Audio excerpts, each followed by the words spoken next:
I'm Taylor Bridges. Thank you so much for tuning in to my channel. Today I'm reviewing Married at First Sight, Season 16, Episode 5. The episode is named It's All About the Journey.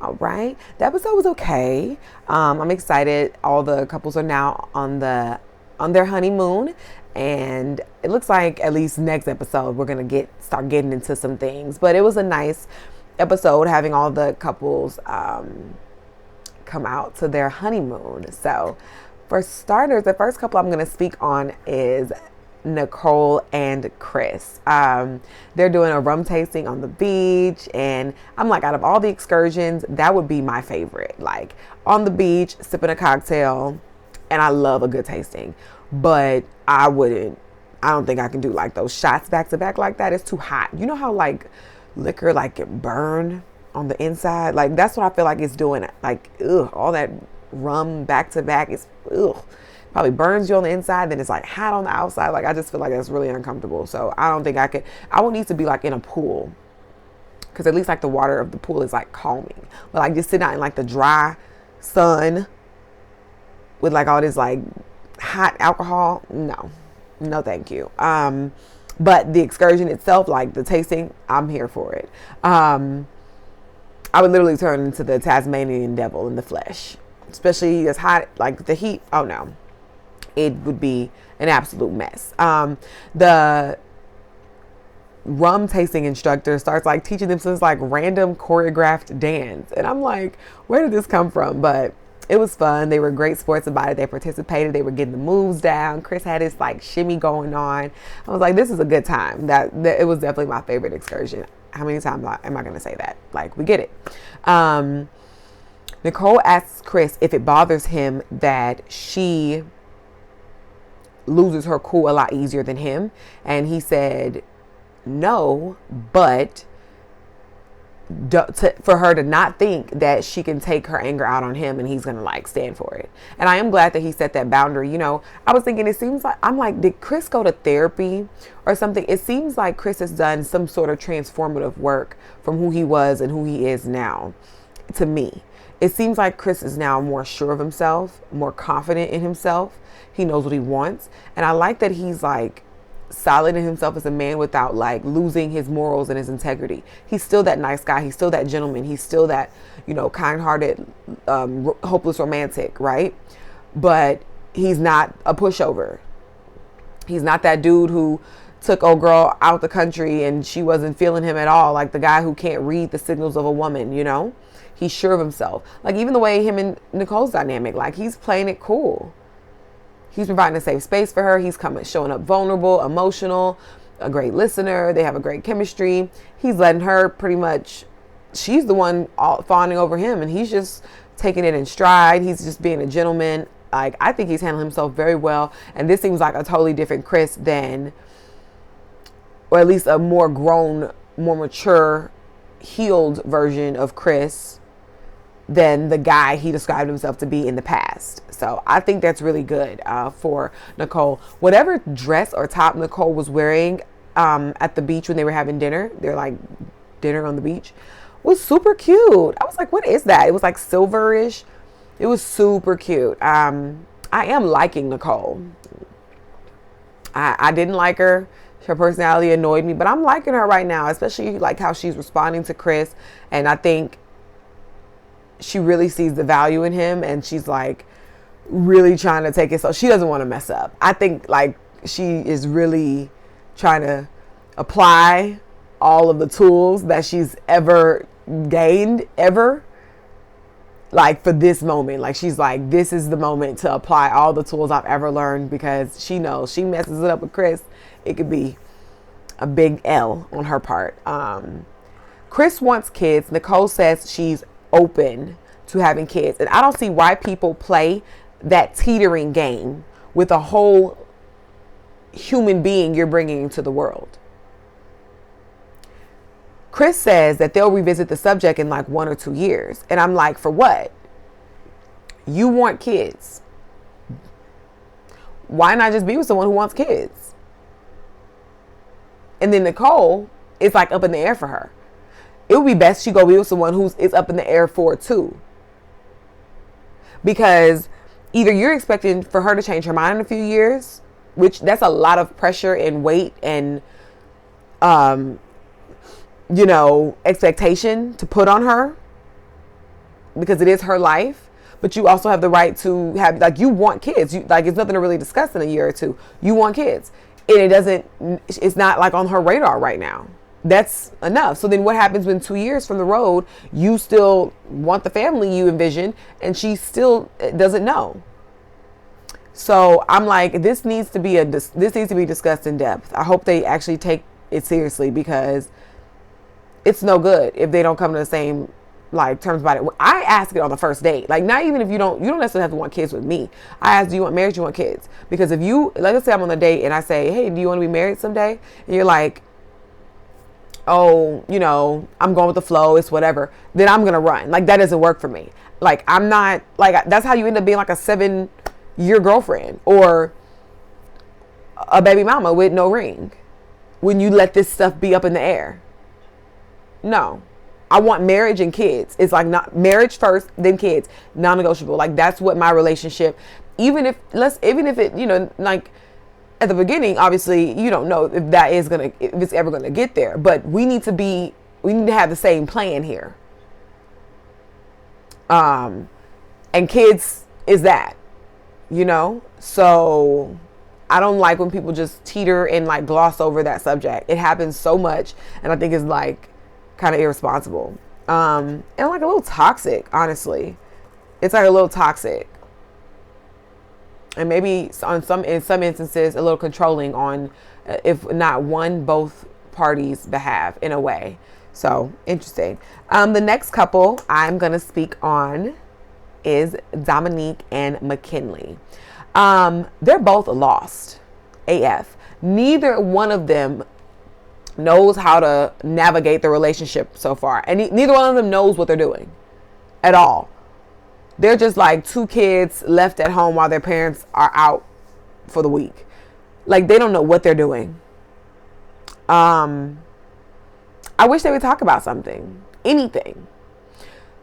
Say something about themselves other than this joke, this goofing around. That's all they do is and drink. They don't do anything. They don't talk about anything. From the moment they got together, from the moment they met, they haven't discussed anything of substance. And I don't even see the chemistry. I don't see any physical attraction. It seems like they're just more so going with emotions. Like, they're showing affection because they think it's what they're supposed to do. Like, even when, like, they kiss, it's like, it's not like a mwah. It's like because they think that that's what they're supposed to do. They don't have any chemistry, not that I can see. Let me know if you see differently. I know I don't see any chemistry. The water that they're sailing on is really gorgeous. I love the deep sea waters. I love water. I love the ocean. I don't know why Dominique wore those loud red platform pumps with that blue satin silk dress. It looked cheap and a mess. But luckily, she is naturally pretty. But she has so far seemed like I don't know if it's masculine, I don't know if it's aggressive, or if it's controlling, or all three, or two of the three. Like, it's something there. She just, like, she wants him, like, it seems like she wants to just go about her life and, like, the dude just, like, be the rag doll. Like, he just comes along. Like, you fit into her world. Everything about her life and her world has to stay the exact same. You just need to be fit in it and come along with what I'm doing. That's what she gives me. And McKinley sure don't give me, he knows how to lead a horse to water. And then, I mean, I've been clocking Dominique for being immature this whole, from the get. And same with McKinley, low key. For, this whole moving in with your friends' parents for 4 years. Leave this old married couple alone. Let them live their life and have a house. Go get you a place. I don't know. So they're both lost, and neither of them know what they're doing. But that's okay, because Kirsten and Shaq have made it to Jamaica. They have arrived. Their energy is high, so my energy is high, and I'm excited. Again, Kirsten handled that researchcation trip very, very well, and that seems to have brought them pretty close together. They're all googly-eyed and smiley and talkative, and I'm really feeling it. I really like seeing them get comfortable with each other. They're going ATV riding, they're holding hands, and they're just such a cute couple. Like, they're both just physically attractive, and I just like looking at them together. I was smiling from ear to ear the entire scene. But how long will it last? I give it no more than 2 episodes. No more. If not sooner. But if not 1. For sure it will not go past 2 episodes before Ish hits the fan. But I do hope I'm wrong. But I know that I'm not. But I'm enjoying it while it lasts. Shaq has been super cautious with pretty much everything in his life ever since that traumatic accident he endured as a child. And like, knowing how much of a daredevil, spontaneous person that I am, it seems like really sad to like have endured something so traumatic that it like cripples, you know, the sort of fun you have, you know. That kind of sound, that seems like it sucks. So I hope at some point, you know, Shaq or maybe Kirsten could even help Shaq kind of get over his fears and maybe take a little more chances just to like let loose, because I get playing it safe. I just don't want him to be like so tense and uptight, you know, in the midst of moments that are just supposed to be really fun and enjoyable. So Shaq is completely smitten over Kirsten. She is the woman he has always dreamed of. But Kristen says that Shaq grew on her and she just wasn't initially attracted to the bald head. And I think it's actually really hilarious, because I'm like, is it that serious? Is it that serious? It's just hair, and no hair. Like, is that equivalent to how guys feel about us when we wear wigs? Because if I can clown your wig, but if you're pretty, you're pretty. Even a dude with like a hairline looking crazy, like, you're handsome, you're handsome. Like Aries, he's a handsome dude, regardless. So I'm like, it's things like hair, like stuff like that can change. Like bald heads, to me, that the bald heads grow on you, I think. And it's like no maintenance. He don't have to go to the barbershop. He can just always do it himself. It might be fun. You can even do it for him sometimes. You can shave it because it's just always just bald. You don't have to follow like a shape or anything. I think it's easier. I think bald is like super not a big deal. So I think it was just super funny that like it was just such a turn off to her, because I'm like, it's just a head. Like, would you have rather a slanted hairline like somebody else's husband on the show? But his face is Shaq's face is handsome. He's a handsome dude, period. That's that. Like, that's a handsome guy. As women, you know, we do know that like our attraction to men can grow from like a little to a lot over time. But how would we feel if like if dudes felt that way about us? Like, how would you feel if your man admitted to you like, oh, when I first saw you, I wasn't initially attracted to you because of this, and this, but like over time you like grew on me? And it's not like is anything wrong with that, but genuinely, how would we feel? I know I would like that. I know I wouldn't. But we're going to see it's going to happen to somebody who, in my opinion, deserves it. One of the ladies on the show is going to get that work soon, in a bit, which we'll talk about. She asks if he's afraid to kiss her. And I'm like, Kirsten, these mixed signals got to go. What do you want? First, you telling the friends that if you don't kiss him, it's because you're not attracted to him, so you don't kiss him. Then you say how you're disappointed that he didn't ask you for a kiss at the altar. That's why you didn't kiss. So then on his own volition, he asks you for a kiss. You say no. Now you're wondering, asking him, is he afraid to kiss you? What do you want? What do you want him to do?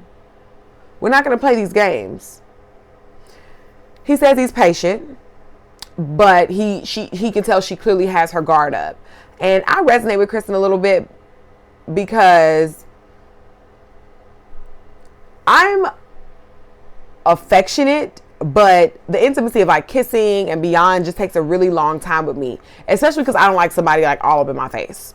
I'm more into like Kirsten said, that physical touch and all, whether like holding hands and being close and cuddling and stuff. Like that's more my speed as well. So I get Kirsten on that. And I do give Kirsten credit. Like for someone who wasn't initially attracted to Shaq, she does seem to be giving this a good go, like a good run. And that's more than a lot of people have done on this show. Like she actually seems to be like trying to navigate this process. I just hope that it's genuine. When they're having dinner, he starts his like lecture thing and she calls it out because she doesn't like it, and he's an overthinker. And I totally get that because I am too. My little sisters can call me and be like, hey Tay, I see you changed your Amazon Prime password. Can you give me a new password? And just like that, I will turn it into a lecture about life and leveling up and making sacrifices and staying disciplined and living below your means so you can buy your property and credit. And I'm not even joking. I literally do it all the time to them. Like I just get into this preachy mode every time they call. Oh my gosh. So I totally, Shaq, I know you're annoying because I know I'm annoying. If I were my little sister, I wouldn't even answer. Because I lecture them about everything for no reason sometimes. Sometimes I know what I'm talking about. Well, I always know what I'm talking about. But sometimes it's just like, just give them the Amazon Prime password and keep it pushing. Like, come on. Gina and Clint. They're walking through the jungle, and Gina is no longer giving me the genuine vibes that she once did. Like, I can't quite put my finger on it yet, but when I do, I'm gonna know. Okay, she's not attracted to Clint. We know. We get it. You've been saying it since day one. Do you have to keep constantly saying it? Do you have to keep constantly comparing your attraction to Clint to your attraction for your exes? Do you have to keep doing this? You done did it with this man's family. You done did it to him. You do it in your confessionals. Like, we get it. Everybody is on the same page. Gina is not attracted to Clint. Gina does not like redheads. Gina's ex, she wasn't initially attracted to, and he grew on her, and they were together all these years. Okay. And I'm even more annoyed with her continuously just talking about her not liking redheads and how she's not typically attracted. And it's like, first of all, if a man were doing how Gina's doing to a woman, we would be in uproar. So I'm bringing that smoke for Gina. I don't like that, Miss Gina. And does Gina think she is a candidate worthy of America's Next Top Model? Is that what Gina thinks? Because she has so much to say about Clint. I think Gina and Clint on the attraction level are equal. And if someone is going to be higher than the other, it will swing favorably on Clint's side. I'll give them equal though. But if one was going to be a little higher, it'd be Clint. So Gina needs to cut it and zip it. It's just, and all in all, no matter what, like, it's just rude. What she's doing is rude. And I don't like that. And she's going to get a taste of her own medicine next episode, and I can't wait. And I'm not even mad at Clint, to be honest.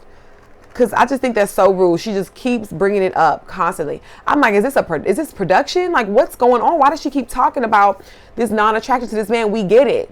And like he said, okay, I'm not attracted to you either. Okay, yes, we're on the same page. Now what? But we're here in this process, and we're going to try to make it work. We don't have to keep saying it. And even he said, like, it's alarming that, you know, she's voicing this just so early on. Like, girl, okay, I'm not attracted to you either. We don't know each other. We're getting to know each other. You don't have to say, like, we don't need to. It's okay. Heard. Just tasteless. I don't like that. The last couple we're going to speak about is Jasmine and Aries. I want Jasmine to get her bottom row straightened. Real talk. Jasmine is naturally beautiful. She is so beautiful. And like that teeth, it's just a lot going on. She has a beautiful smile. It's just like one of those cosmetic procedures that's like low risk, because it's not like, you know, the like BBL or, you know, like that. It's just like braces, Invisalign, knock it out, get it done.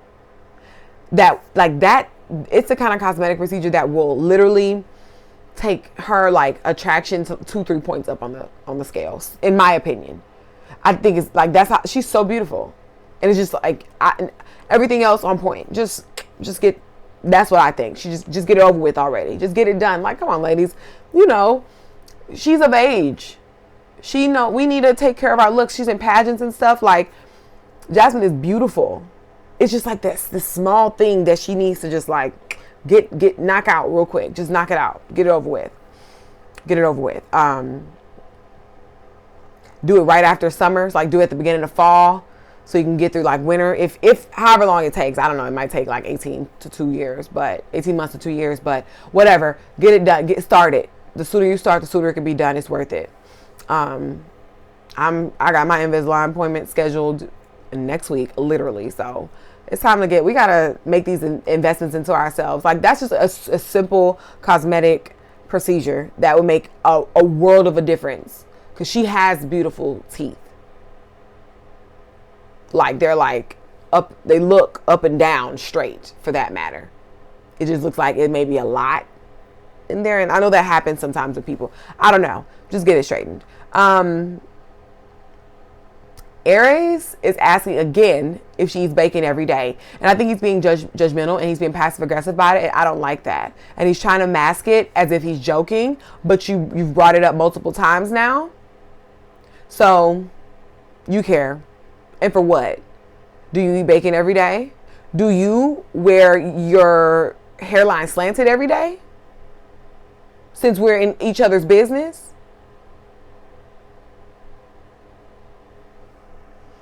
So, I don't know why, sir, you are so obsessed with her breakfast of choice.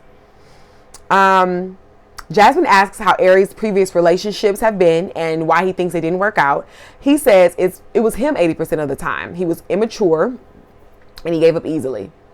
And I'm like, how long ago have you grown from that behavior? Because if you ask me, Aries is still on that type of time right now as we speak.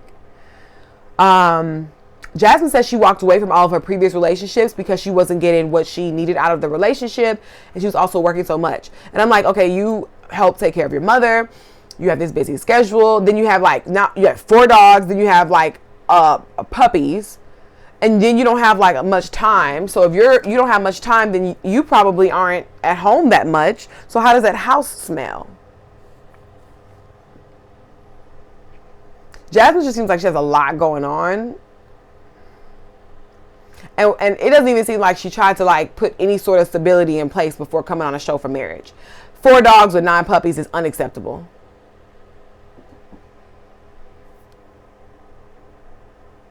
Like, she didn't even care. I don't like people like, this is not church where you just come as you are. Come healed. Come in like knowing the power of therapy and knowing how to navigate and understanding triggers. Come with the work done. Come with your own place, with some decent credit, a decent job, health insurance. Like, come with that. Like, these are bare minimum. Do not come with 13 dogs. So, she gives me the vibe that she's like super tolerant. Like, she'll house a bum boyfriend, help him pay child support while he sits and plays video games. That's what she gives me. Like, she just wants to be in love so bad. She's a hopeless romantic. She wants to be married. You know, she's a PK. So she just gives me super tolerant. Aries says he's willing to help Jasmine with her mom and all that kind of stuff, and she seems to believe him. And I'm like, people say stuff like that all the time. It's like when people say, I'm gonna pray for you. Like, that right there was the prayer. Them saying, I'm gonna pray for you. That's where it stops. That's it.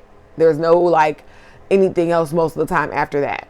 So of course he can say, oh yeah, I'm gonna help you with your mom and stuff. Like, yeah, duh, it sounds good. But he just told you he left his past relationships when things got difficult. A scenario in which his mother-in-law is undergoing chemotherapy, which takes a toll on the patient and all the surrounding people that are involved. that seems like a pretty stressful, difficult situation, high intense situation to me. And you don't have an incentive to like endure with Jasmine because you don't know her or her mama.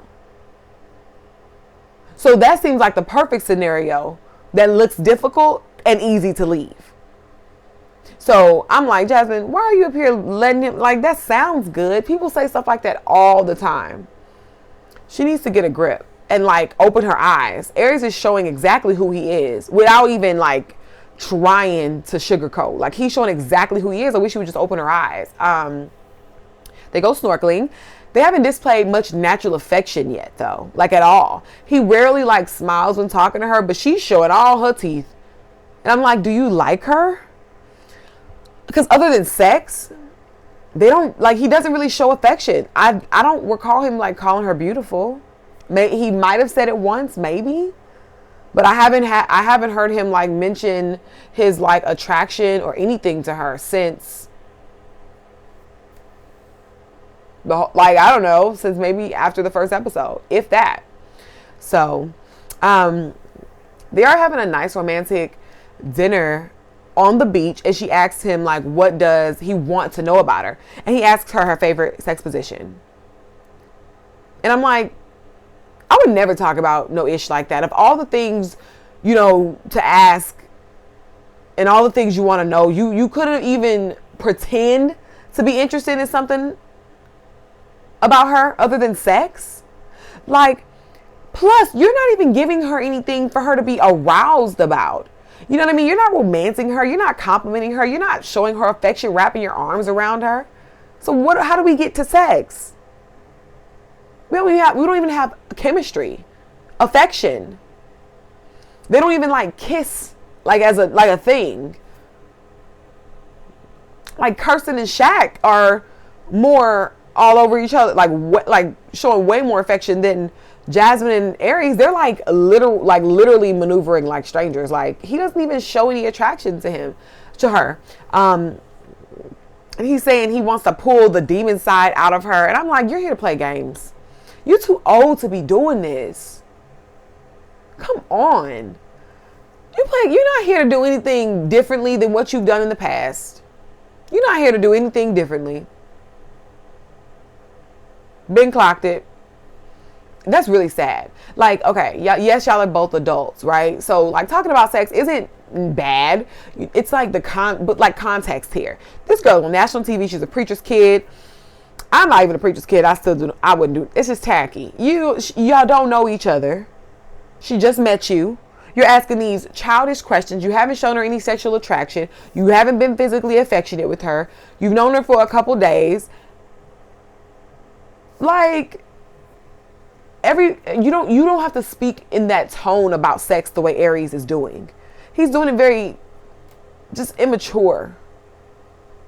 Like, I don't know. Like, this scene, I could see Aries and his homeboys like watching this episode giggling, thinking this is like hilarious what Aries is doing right now. Like, that's what he gives me, like that immature. Like, he's giggling at his behavior right now as we speak.